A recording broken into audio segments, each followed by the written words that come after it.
Fred Astaire defied every negative review thrown his way.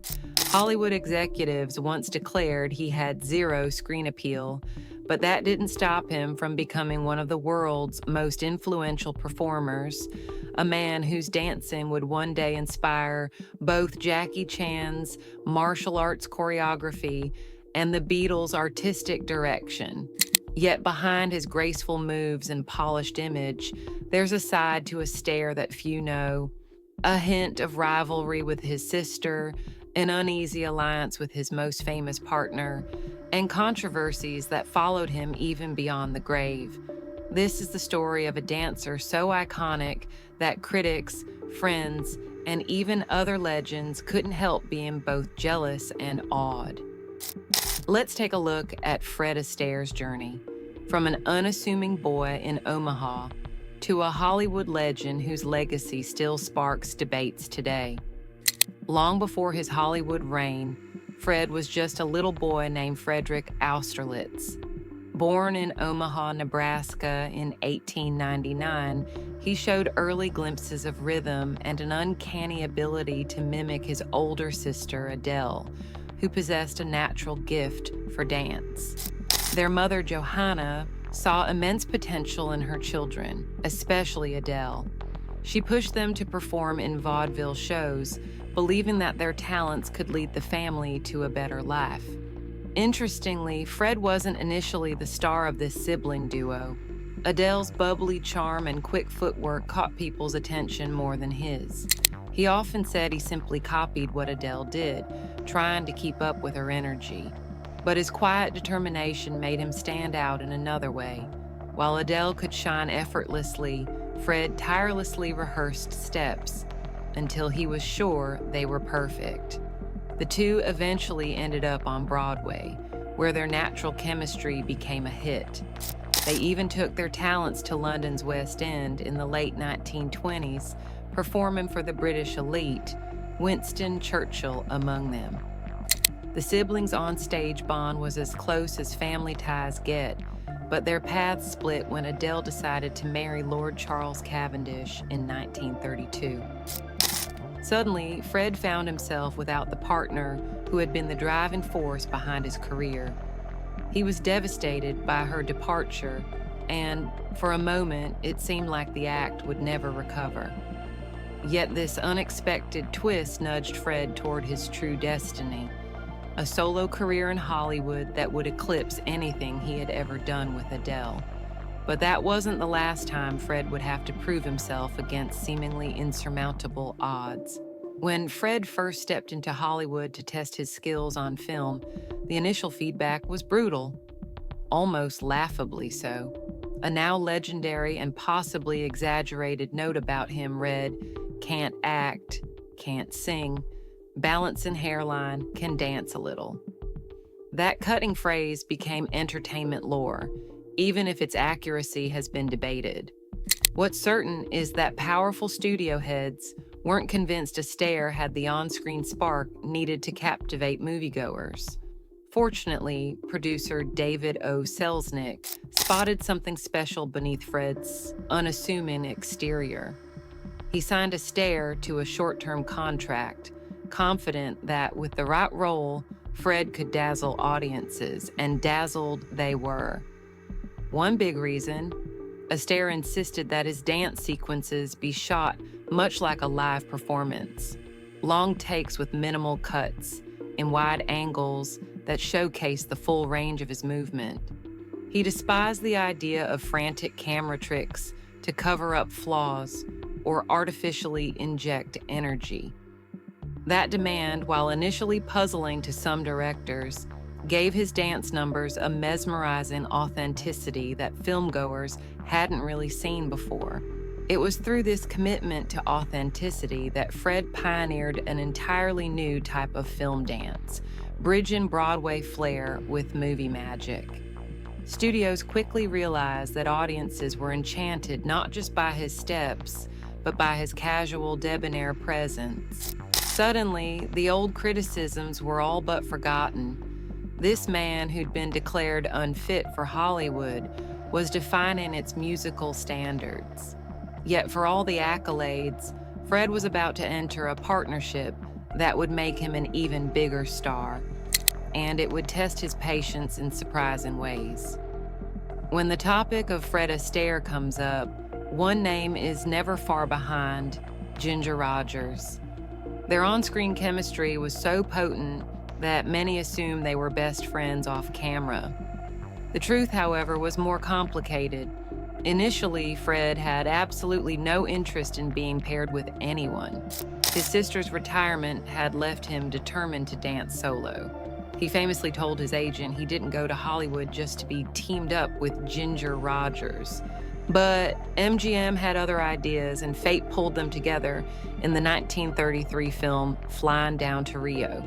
Almost overnight, Astaire and Rogers became the golden couple of dance musicals, with audiences clamoring for more.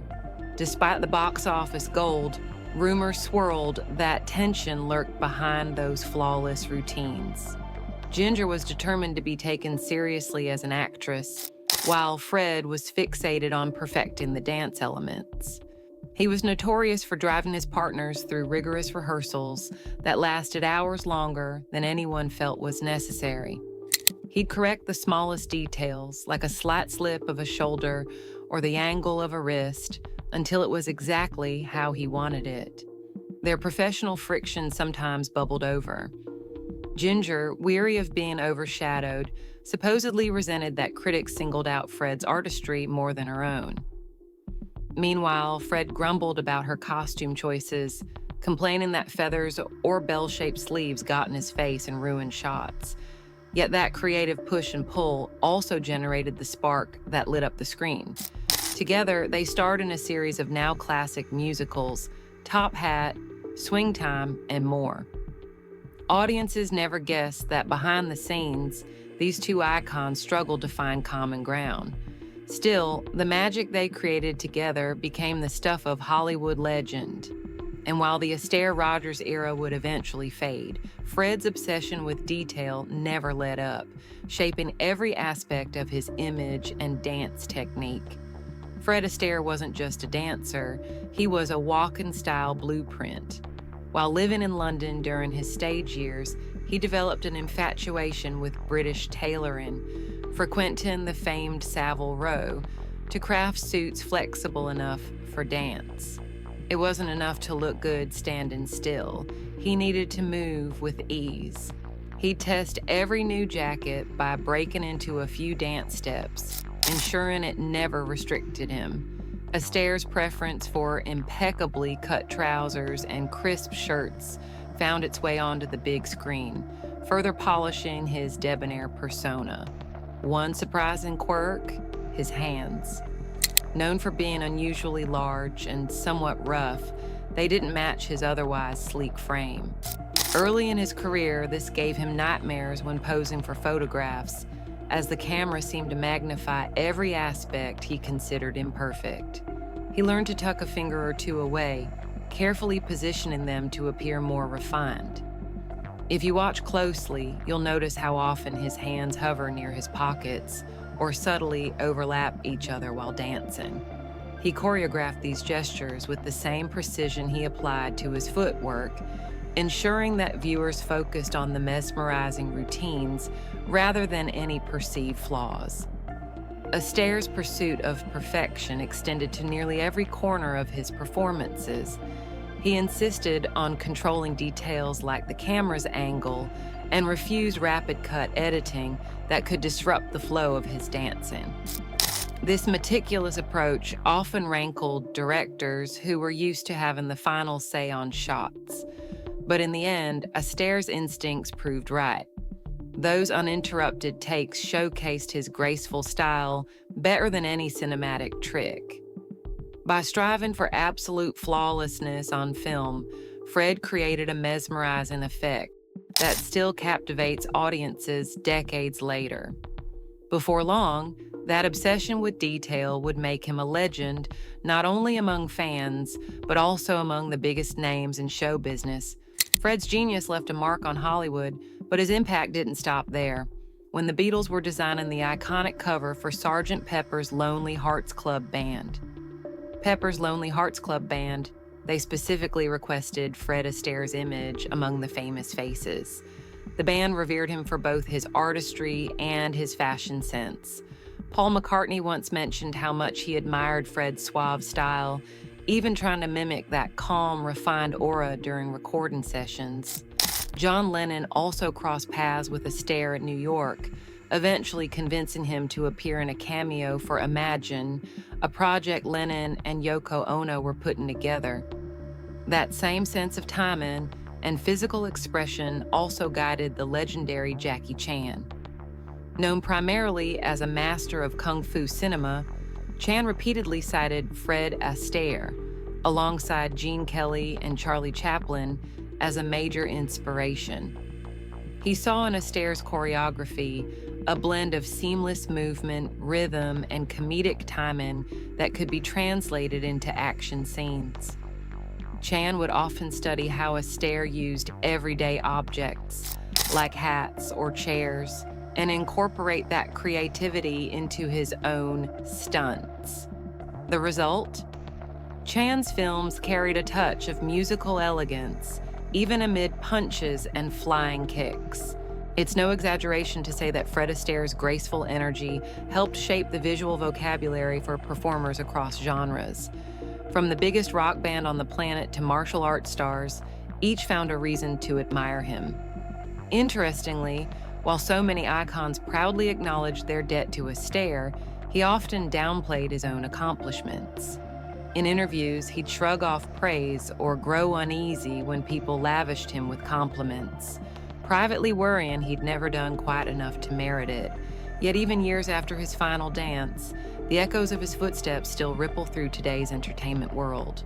Though Fred Astaire passed away decades ago, his legacy remains at the center of modern debates. One well-known controversy emerged in the late 90s when a series of commercials used a digital version of Astaire dancing with a vacuum cleaner. Fans and critics were divided.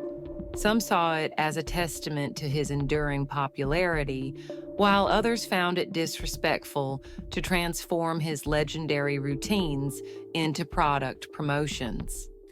This marked one of the first major dust-ups regarding resurrecting deceased stars through new technology, and it sparked a bigger conversation about how to honor artistic legacies. Astaire's second wife, Robin Smith, was famously guarded about how her late husband's image could be used. Astaire himself had mentioned in his will a strong desire not to have his name or likeness exploited in ways he wouldn't have approved. That tension played out whenever corporate entities approached the estate for licensing. In recent years, fans have also buzzed about possible biopics, with rumors suggesting actors like Tom Holland might step into Fred's dancing shoes.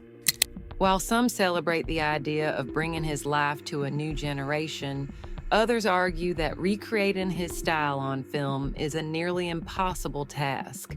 These controversies highlight the tightrope walk between keeping an icon's memory alive and honoring his personal wishes.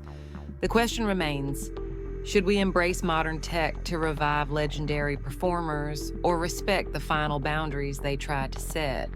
Astaire's case stands out because he was explicit about wanting to control his posthumous image. Yet public fascination is so strong that Hollywood can't resist revisiting his life story. Either way, the mere fact that people are still eager to debate the ethics of using Astaire's image shows just how enduring his appeal remains.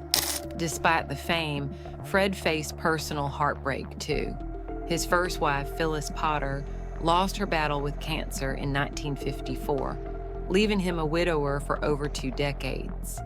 Friends worried he'd become a recluse, entirely absorbed in rehearsing and reliving his glory days.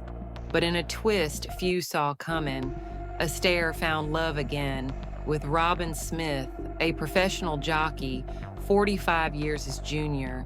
Their 1980 marriage raised plenty of eyebrows, yet by all accounts they were deeply devoted to each other.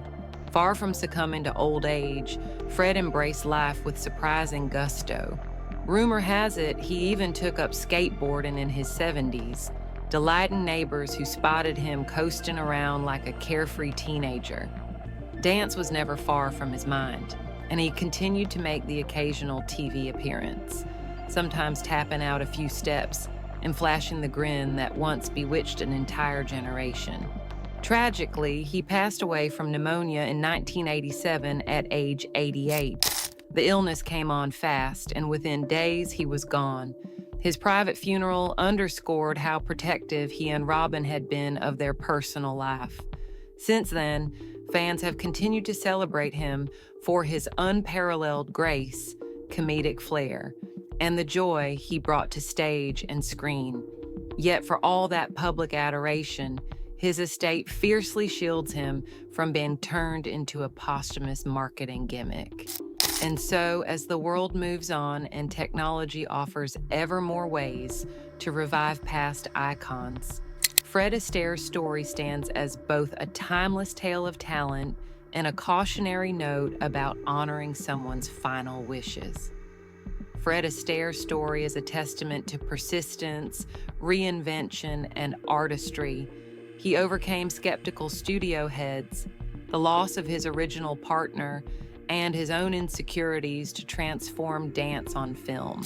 Where others might have compromised to fit Hollywood's demands, Astaire insisted on doing things his way, championing the long take, focusing on immaculate style, and infusing each performance with a sense of ease that belied the hours of practice behind it. His influence touched everyone from Lennon and McCartney to Jackie Chan, rippling out far beyond the musical genre he helped perfect. And yet, even in his final wishes, Astaire tried to preserve that perfection, insisting he not be repurposed for cheap thrills after he was gone.